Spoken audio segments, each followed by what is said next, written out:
दोस्तों मैं हूँ अभी पतलोट चौराहे में और यहाँ पर जो है युवा भी सरकारी नौकरी की तैयारी में लगे रहते हैं। 3-3 4-4 साल जो तैयारी में लगे रहते हैं।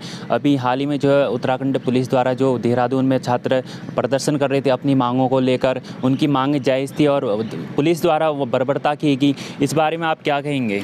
सबसे पहले तो मैं इस पुलिस के इस कृत्य की निंदा करता हूं और उत्तराखंड सरकार की भी निंदा करता हूं, क्योंकि गवर्नमेंट के सबसे पहले तो सरकार ने ये सोचना चाहिए कि जो युवाओं की मांग क्या है वो जायज़ है या नाजायज़ है। लेकिन जायज़ मांग थी, युवाओं की क्या मांग थी? एक नकल विरोधी कानून और एक सीबीआई जाँच।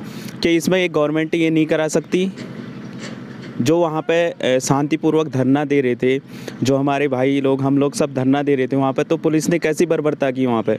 उन्होंने ये बना दिया कि जो हमारा कांड था वही वहाँ पे बना दिया उन्होंने। जो बर्बरता ये पुलिस वालों ने की बहुत निंदनीय है।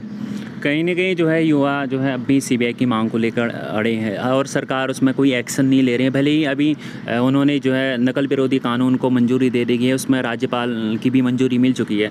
तो इस बारे में क्या कहेंगे कि सीबीआई जांच करने से क्यों डर रही है?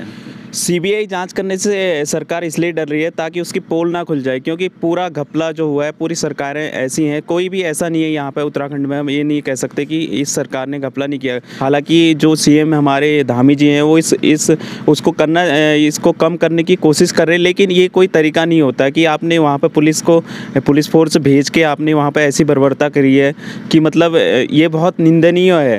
पूरे देश में इसकी चर्चा हो रही है।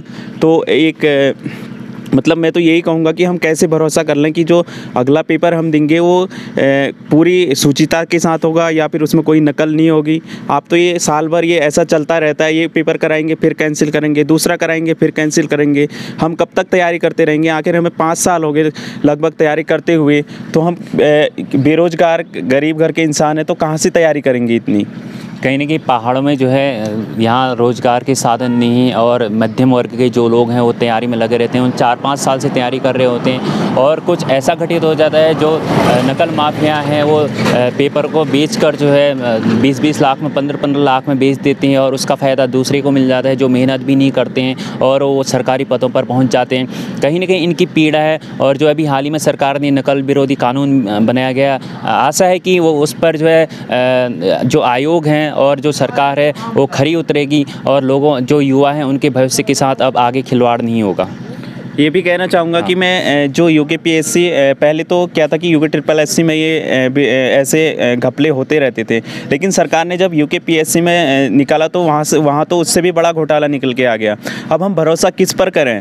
सरकार कहती है कि हम पूर्ण शुचिता से, जब ये पटवारी का पहले 8 जनवरी को पेपर होता है तो सरकार कहती है कि हम इस पेपर को पूरी शुचिता से कराएंगे, लेकिन 13 तारीख को पता चलता है कि पेपर लीक है। जो यूकेपीएससी के जो अंदर अधिकारी है चतुर्वेदी, वो पेपर लीक कर देता है।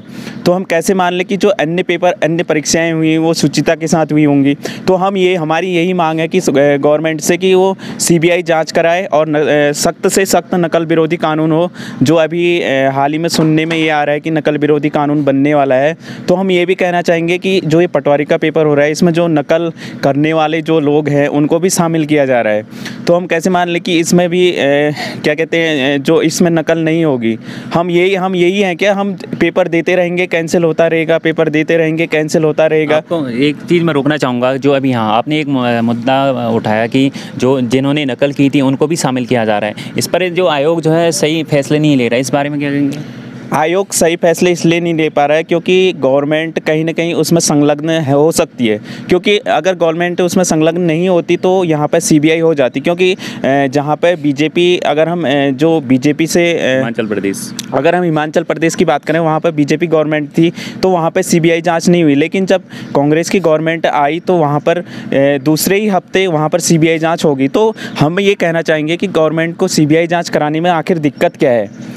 मैं तो यही कहूँगा कि जब तक सीबीआई जांच नहीं होती तब तक हम शांत नहीं रहेंगे। हम यही चाहते हैं कि सारे आयोग, जितने भी उत्तराखंडी यूकेपीएससी या फिर यूकेपीएससी, कोई भी आयोग हो उसकी सीबीआई जांच होनी चाहिए और दूध का दूध पानी का पानी होना चाहिए। इन आयोगों की सफाई ज़रूर होनी चाहिए। उत्तराखंड में अभी 2-3 दिन से प्रकरण चल रहा है जिसमें देहरादून में युवा प्रदर्शन कर रहे थे अपनी मांगों को लेकर, उसमें पुलिस के द्वारा जो बर्बरता दिखाई गई उसके बारे में आप क्या कहेंगे? सबसे पहले तो हम पुलिस ने ऐसा कार्य नहीं करना चाहिए।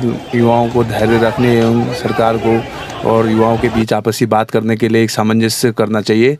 नंबर दूसरी बात, इसमें एक सबसे बड़ा सस्पेंस ये हो रहा है कि जो तैयारी कर रहे हैं वो पेपर दें ना दें, इसमें लोग भयभीत हो रहे हैं कि मतलब बहुत लोगों के मन में यह है कि पेपर होगा नहीं होगा, इस प्रकार के बहुत सारे सवाल हैं। और क्या कहते हैं, बाकी इसमें जो युवाओं पर जो अत्याचार हो रहा है, इस पर सरकार को जल्दी पहले सीबीआई, सबसे पहले सीबीआई का हमको ये देना चाहिए, जिन्होंने घोटाला कर रखा है, जिन व्यक्तियों ने, जिन लोगों ने घोटाला कर रखा है, इनको सीबीआई जांच जरूरी करनी चाहिए।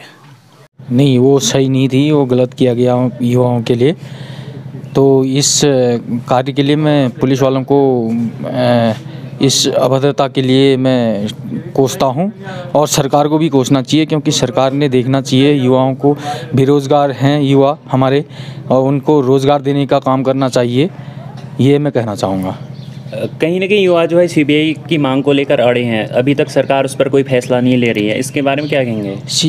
जो जांच के लिए हमारे लोग धरना दे रहे हैं, युवा लोग धरना दे रहे हैं, वो सही है, उसकी जांच करनी चाहिए और सरकार को इसमें कदम उठाना चाहिए, मैं यही कहना चाहूँगा।